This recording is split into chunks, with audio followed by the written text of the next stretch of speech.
Yan, ito na naman ako sa Sinibuyan Park. Pag maganda kasi ang weather, ay nagbabike talaga ako. Kapon nagbike rin ako.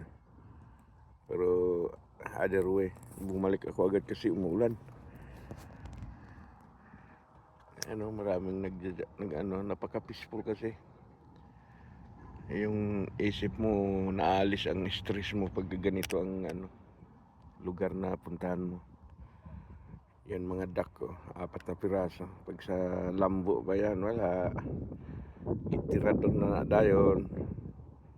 Lalo pag si Kuan, Aning Tuto, patay gikang daka ka, sumsuman. Dako kay Kuanang itong lugar.